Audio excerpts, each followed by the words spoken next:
The wire transfer notification hit my secure personal mobile device at exactly 4:47 in the afternoon on a rainy Friday. $10,920,000. That was merely the initial installment of a comprehensive structured settlement package. But it was certainly a satisfying validation for a man whom corporate leadership had declared obsolete less than 3 weeks prior. To understand how a 54-year-old veteran enterprise sales director managed to systematically dismantle an entire arrogant executive team. Using a single contract clause that nobody bothered to read, you have to rewind to the moment Spencer Drake strolled into my corner office at Meridian Enterprise Solutions. Spencer was 38 years old, newly appointed as Vice President of Global Sales, wearing an expensive Italian tailored suit that cost more than most working-class families earned in 3 months. He was the quintessential corporate ladder climber, the sort of young executive who believed leadership consisted of scheduling automated calendar reminders, creating flashy PowerPoint decks, and spouting superficial buzzwords learned during a weekend executive seminar. Dean, Spencer said, leaning casually against my oak doorframe with an arrogant smirk that suggested he owned the entire skyscraper. He did not address me as Director Vance or Dean Vance, just Dean, as though we were fraternity brothers sharing cheap beer, rather than a senior corporate director speaking to a decorated military veteran with 2 decades of dedicated service to the organization. Your relationship-heavy approach worked great 20 years ago in the old economy, but we are scaling to artificial intelligence-driven solution now. Automated client management, algorithmic lead conversion, hyper-efficient digital communication. It is faster, cheaper, and infinitely more scalable across enterprise channels. I sat motionless behind my heavy desk, resting my hands flat on the polished mahogany surface. Having spent 2 decades navigating enterprise corporate sales, I spoke fluent executive double talk. His grand speech translated to something remarkably simple. You are 54 years old, your compensation package is too high, your pension vesting is approaching, and we intend to replace your hard-won human relationships with an automated chatbot subscription to boost short-term quarterly margins. What Spencer failed to understand about me was my foundational background. Before I ever stepped foot into corporate sales, I served 6 active years in the United States Marine Corps as an infantry squad leader, completing overseas deployments and leading tactical units under extreme operational pressure. In the military, you internalize 2 essential truths: how to execute operational directives with absolute precision, and how to prepare meticulous contingency plans for the exact moment those directives collapse into chaos. You learn to read terrain, anticipate ambush points, and protect your squad against reckless command decisions. 20 years in American corporate enterprise taught me a third, equally critical lesson. Never enter a high-stakes commercial partnership without an airtight exit strategy written in legally binding black ink. I understand your strategic perspective, Spencer, I replied calmly, offering no resistance whatsoever. Arguing with corporate executives like Spencer Drake was a foolish expenditure of valuable energy. It was like wrestling in the mud with pigs. Both of you got filthy, but the pig actually enjoyed the experience. 20 minutes later, I found myself sitting in the Human Resources office across from HR Director Karen Miller. She slid a thick stack of standard severance documents across her desk, refusing to meet my eyes as she droned on about corporate restructuring guidelines under federal labor statutes, including compliance with the Worker Adjustment and Retraining Notification Act under Title 29 of the United States Code. Section 2101. My corporate security badge was deactivated before I even finished signing the final acknowledgement page. They handed me a generic black laptop bag with the company logo emblazoned on the front, as if a $30 nylon briefcase could compensate for flushing 20 years of dedicated enterprise relationship building down the drain. As security escorted me past my former desk for the last time, I picked up my worn leather client binder. It was a weathered, battered item that had survived 3 major economic downturns, dozens of late-night international flights, and more airport security checks than I cared to remember. Inside that binder were 20 years of strategic relationship mapping, Personal handwritten notes from client dinners, golf scorecards with chief financial officers, details about client children graduating from college, and private preferences for rare scotch. That was the irreplaceable human capital that no customer relationship management software could ever capture. Spencer believed all of that was inefficient. I wished him the best of luck trying to replace a 20-year personal friendship with an automated chatbot. However, during Spencer's brilliant presentation on digital modernization, he had completely overlooked a catastrophic operational detail. 3 of my largest enterprise accounts, Atlas Enterprise, Orion Logistics, and Horizon Healthcare, had explicit key person clauses embedded into their master service agreements. Written in stark black print were the precise terms: no Dean Vance, no contractual obligation. It was straightforward legal mathematics. I had casually referenced these provisions during my exit meeting, but Spencer had merely nodded with condescending dismissiveness, assuming a junior account manager could easily smooth over any minor client hesitation.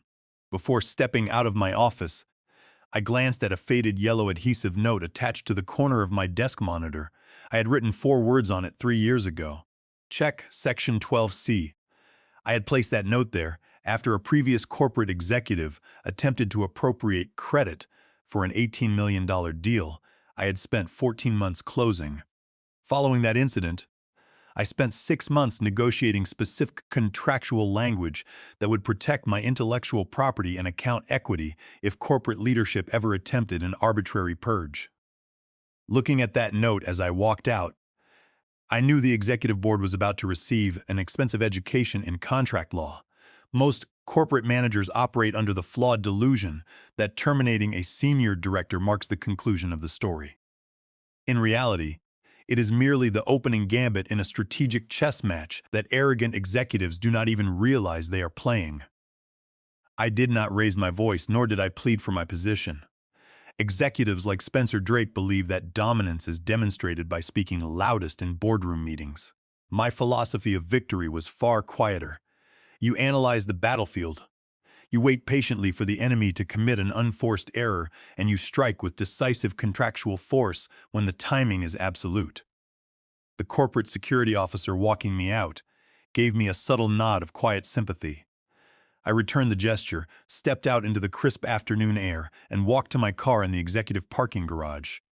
Sitting in the driver's seat, I retrieved my personal mobile device and initiated my tactical action plan. First, secure all independent documentation regarding my proprietary tactical relationship protocol. Second, aggregate all certified audit statements detailing account revenue from the preceding 3 years. Third, verify that every legal covenant, licensing agreement, and client correspondence was properly stored in my personal legal archives. The fundamental truth of enterprise sales is simple. When someone calls your life work obsolete, they had better ensure they actually own the legal rights to what you constructed. 2 days later, on a Sunday morning, my longtime former colleague Donald Mercer called my personal line. Donald was a senior account representative who had remained at Meridian, keeping his eyes open and his ears to the ground. "Dean, do you want to know how Spencer and the new executive team are managing your top enterprise accounts?" Donald asked, a hint of nervous amusement in his voice. "Let me make an educated guess," I replied, pouring a fresh cup of dark roast coffee in my home office. They dispatched a generic mass email broadcast announcing corporate digital synergy, followed by an automated invitation to a digital webinar presentation. Donald laughed out loud. "Spot on." Spencer ordered the marketing team to distribute a polished corporate bulletin about seamless technological transitions and enhanced digital touchpoints. No personal phone calls, no face-to-face dinner meetings, just slick slide decks and automated email funnels. I shook my head slowly. 20 years of building deep institutional trust, and they believed a generic slide presentation would keep multi-million-dollar enterprise clients satisfied. How long before the first major client submitted a cancellation notice? Atlas Enterprise sent their formal termination notice. "Yesterday morning," Donald revealed, his voice dropping to a serious tone. "It came straight from their procurement director, Clara. Highly formal, completely courteous, and entirely final. That Atlas Enterprise account had taken me its 8 solid years to construct from scratch. I had personally flown to their corporate headquarters during a severe winter blizzard to finalize their initial agreement, and I had spent Thanksgiving holiday dinner with their chief executive officer when his wife was hospitalized with a sudden illness. In fact, when Clara faced internal pushback from her own board years ago regarding budget approvals, I restructured our service terms to protect her reputation and secure her executive standing. You do not replace 8 years of personal loyalty, shared history, and mutual sacrifice with an automated email newsletter. What specific legal ground did Clara cite in the termination notice? I asked. Section 14.2. Donald read directly from his notes. Termination for convenience based upon key person organizational changes, effective immediately. I smiled quietly into the receiver. When you have spent decades in high-stakes corporate enterprise, you can practically hear corporate attorneys drafting those precise contractual clauses. It was not emotional, it was purely business, and that single contractual clause had just wiped out $8 million in recurring annual revenue from Meridian's balance sheet. How is executive leadership reacting inside the building? I inquired. Absolute chaos, Donald reported. Spencer is calling emergency strategy sessions every 2 hours, and CEO Marshall Montgomery locked himself in his office after demanding to know why no one anticipated this vulnerability. Panic is a fascinating corporate phenomenon. It causes arrogant executives to become exceedingly careless. They begin placing phone calls they should never make, issuing written statements they cannot defend, and most importantly, utilizing intellectual property that does not belong to them. That evening, I sat at my kitchen table with my original employment contract, turning directly to Section 12C for the first time in 3 years. I meticulously reviewed every sentence, every punctuation mark, and every legal covenant I had negotiated. It was an absolute work of legal art. The key person stipulations within those enterprise client agreements were not random corporate concessions. I had individually negotiated every single one of them, fighting past reluctant corporate attorneys who hated giving employees individual leverage. Why had I fought so hard? Because I had learned the hard way that corporate enterprises treat human capital as disposable, whereas enterprise clients view commercial partnerships through the lens of individual trust and personal integrity. Looking at my desk calendar, I noted the upcoming renewal windows for my remaining accounts. Orion Logistics had 15 days remaining on their annual review period. Horizon Healthcare had 22 days. The clock was ticking steadily, and I did not need to lift a single finger. I simply had to wait for gravity and contractual law to take their toll. 9 days after Atlas Enterprise terminated their partnership, Orion Logistics delivered their formal cancellation letter to Meridian's legal department. Citing Section 11B of their master contract, their chief financial officer, Nathan, terminated their $9 million annual agreement, effective immediately due to key person departure. Nathan was a traditional executive who valued personal accountability above all else. During the financial downturn years ago, I had personally secured their supply chain financing by guaranteeing delivery timelines on my own professional reputation. Spencer's automated chatbot portal had offered Nathan a digital ticket submission system. Predictably, Nathan closed the account with a single mouse click. Donald called me that afternoon, his voice trembling with disbelief. "Dean, the executive floor is a total war zone. Combined with Atlas Enterprise, you are looking at $17 million in annual recurring revenue, walking out the door in less than 2 weeks. How is Spencer justifying this catastrophic loss to CEO Marshall Montgomery and the board of directors?" I asked calmly. "He is categorizing it as expected transition friction," Donald replied. "He is claiming that the upcoming AI platform will generate $20 million in new low-margin accounts to offset the loss. He actually told the board that high-touch human relationships are a corporate liability. It is remarkable how far arrogant men will go to rationalize their own failures." But then Donald dropped a critical piece of operational intelligence. "Legal is going crazy, Dean. General Counsel Harlan Mercer has spent the last 4 hours digging through your historical employment files. He is asking detailed questions about a proprietary methodology license you signed 3 years ago. Now the true legal drama was unfolding. You see, the tactical relationship protocol, the proprietary sales framework, client mapping templates, and negotiation scripts I utilized was never corporate work for hire. When I joined Meridian, I explicitly retained individual ownership of my proprietary methodology. Every 12 months, I executed an exclusive annual license permitting Meridian to utilize my intellectual property in exchange for a documented licensing fee. Under the explicit terms of that agreement, if Meridian terminated my employment without cause, the intellectual property license expired instantly upon my departure date. Furthermore, my personal cloud server security logs revealed something astonishing. Every afternoon since my termination, Meridian sales managers had been logging into shared drive repositories, downloading my copyrighted TRP templates, and executing my proprietary call scripts to desperately pitch remaining clients. That was not merely poor management, that was willful copyright infringement under Title 17 of the United States Code, Section 106, which grants exclusive reproduction and distribution rights solely to the copyright holder. Furthermore, it represented a direct breach of common law fiduciary duties, unauthorized dissipation of corporate assets, breach of the implied covenant of good faith and fair dealing, and an attempt to enforce provisions that were legally void ab initio. 4 days later, Horizon Healthcare delivered the final crushing blow. Their formal termination letter arrived at Meridian's legal office at 11:47 in the morning on a Tuesday.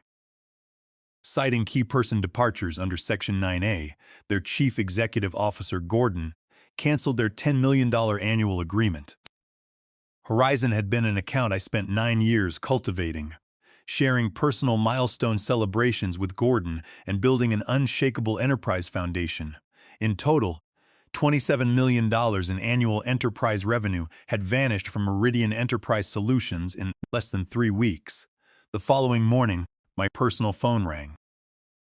It was an incoming call from HR Director Karen Miller. When I let it go to voicemail, CEO Marshall Montgomery called directly. I permitted the phone to ring 4 full times before picking up. "Dean," Marshall began, his tone attempting to sound warm and collegial, though the strain in his voice was undeniable. "We need to sit down and discuss a strategic consulting arrangement. Our legal counsel mentioned there may be some technical ambiguity regarding your historical licensing documents." "There is no ambiguity whatsoever, Marshall," I responded evenly.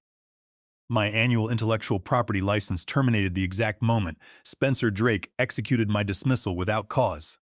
My security systems indicate your sales teams have continued to utilize my copyrighted TRP scripts and proprietary templates every day since my departure. That constitutes willful copyright infringement under federal law." A heavy, suffocating silence fell over the line. I could hear Marshall breathing heavily as the magnitude of my statement registered. "We need to convene an emergency executive meeting tomorrow afternoon," Marshall stated, his aggressive posture completely dissolved. "Harlan Mercer will be present from legal." "I will attend," I replied, "but only on the condition that my personal legal counsel, Travis Mercer, is present in the room."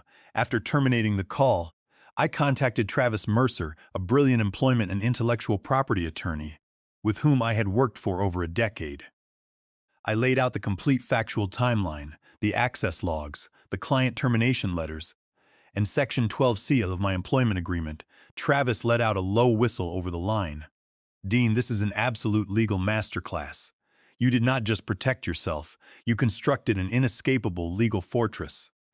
Section 12C states that if Meridian terminates you without cause and subsequently attempts to compel post-termination services or unauthorized retention of your proprietary methodology, it triggers a mandatory contractual buyout equal to 2.5 times the trailing 12-month revenue of your originated accounts."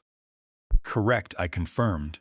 $27 million in annual recurring revenue times 2.5 equals $67,500,000 in mandatory buyout obligations, excluding statutory copyright damages. "They did not just step into a trap," Travis remarked with a cold chuckle.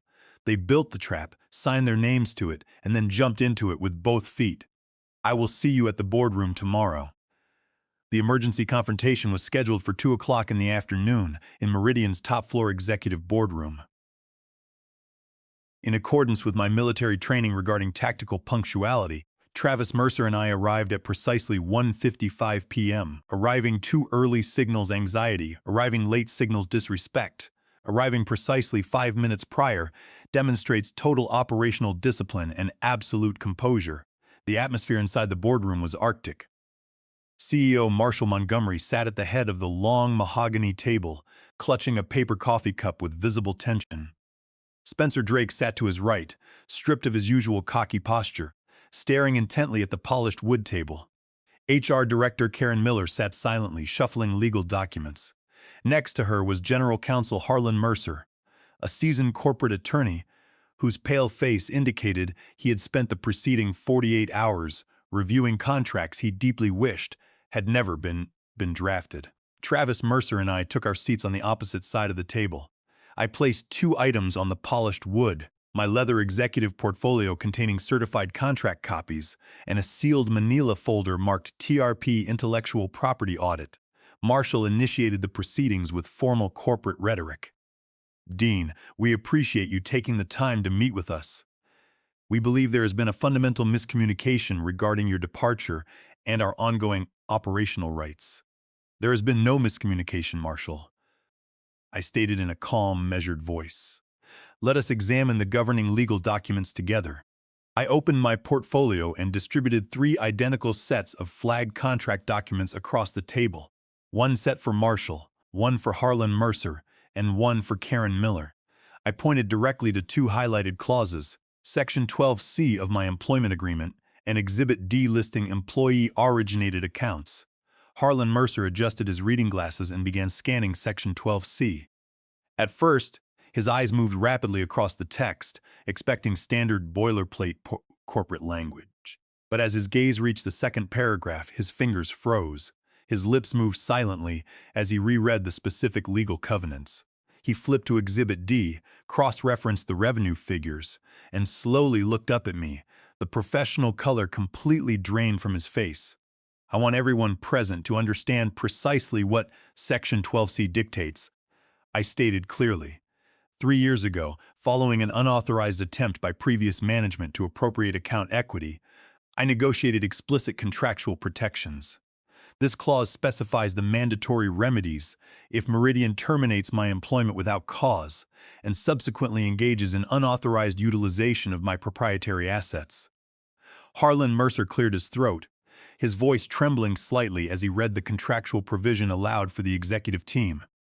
Upon termination without cause, all non-compete restrictions regarding employee-originated accounts listed in Exhibit D instantly dissolve. Furthermore, any attempt by the company to compel post-termination services or any unauthorized retention of TRP proprietary methodology triggers a mandatory contractual buyout equal to 2.5 times trailing 12-month revenue from said accounts.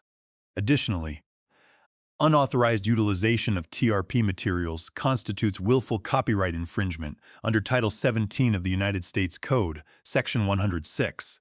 Harlan stopped reading, set the document down, and looked directly at CEO Marshall Montgomery. Marshall, this covenant was formally executed by the Board of Directors 3 years ago. It is completely binding and enforceable in any court of law. Spencer Drake suddenly burst out in protest, his voice cracking with desperation. This is absurd. The TRP methodology was created while he was an employee. The company owns all work product automatically under the work-for-hire doctrine. Any agreement to the contrary is void ab initio. Harlan Mercer did not even turn to look at Spencer. He simply flipped to the certified licensing exhibit and responded coldly. It is not company property, Spencer. Exhibit D explicitly designates TRP as proprietary intellectual property licensed annually by Dean Vance to Meridian. The annual license expired the exact moment you terminated him without cause. I then opened the Manila folder and presented certified cloud server access logs.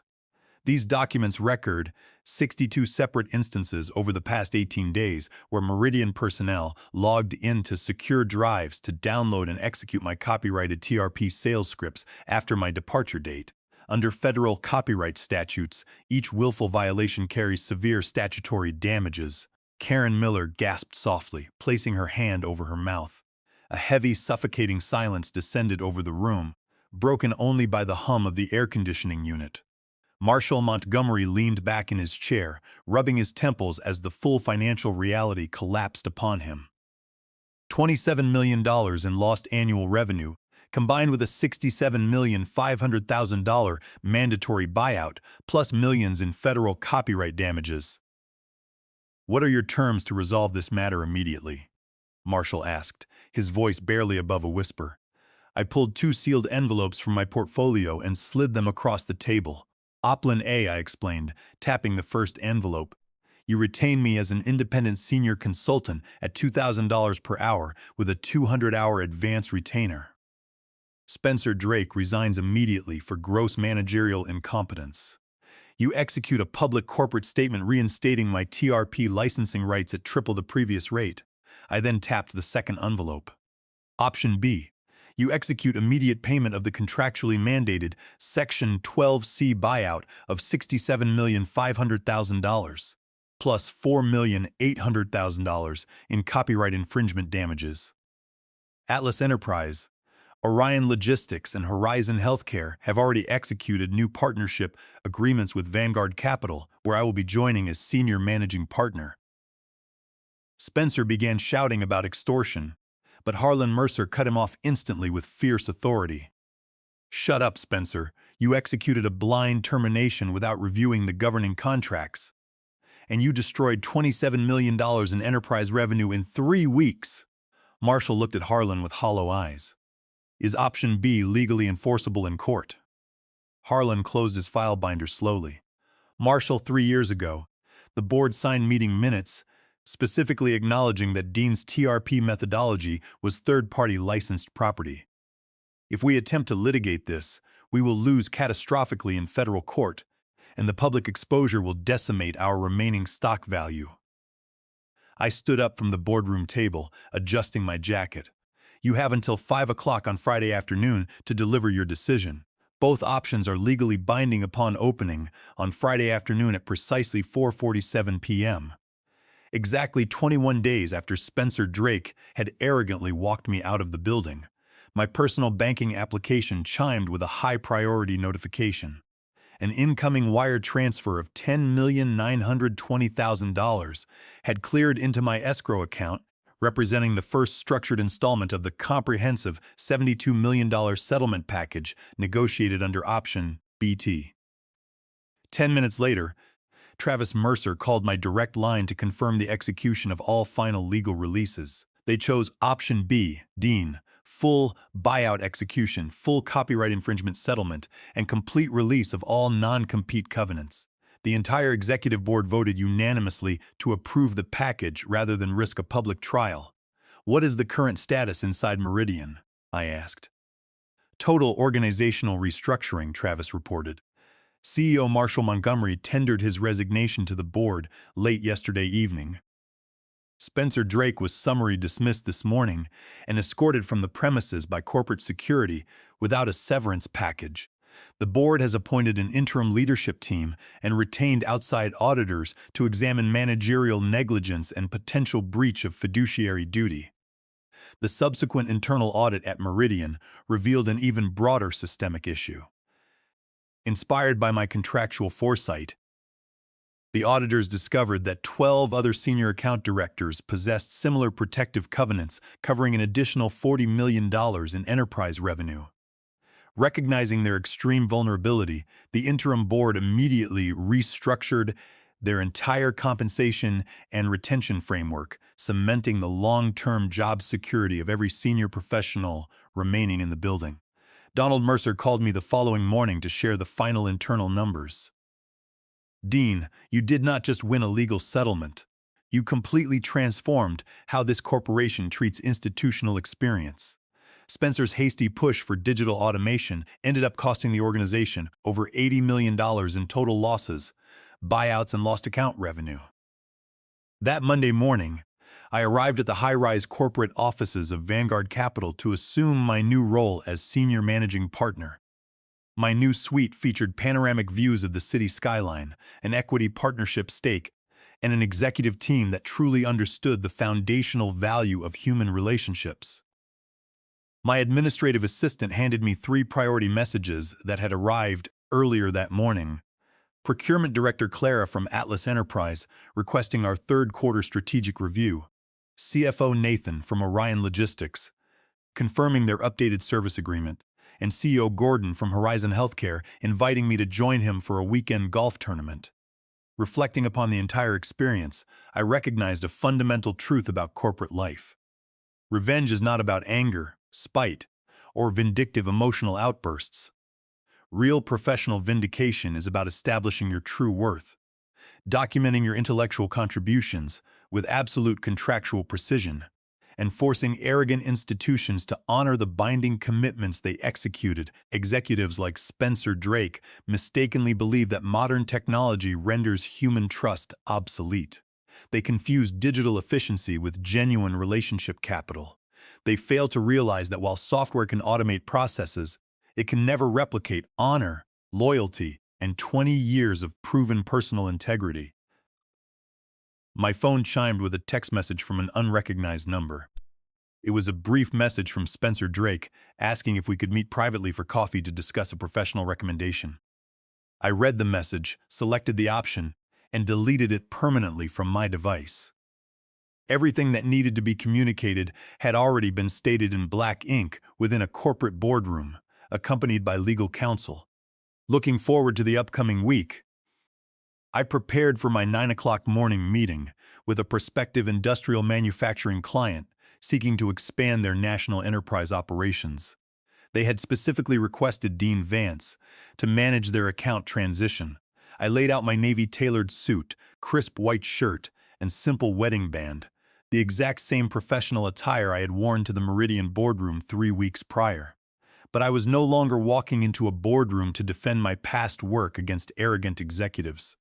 I was stepping forward to build a new enterprise future, backed by decades of wisdom, unbreakable contracts, and the absolute knowledge of my true professional worth.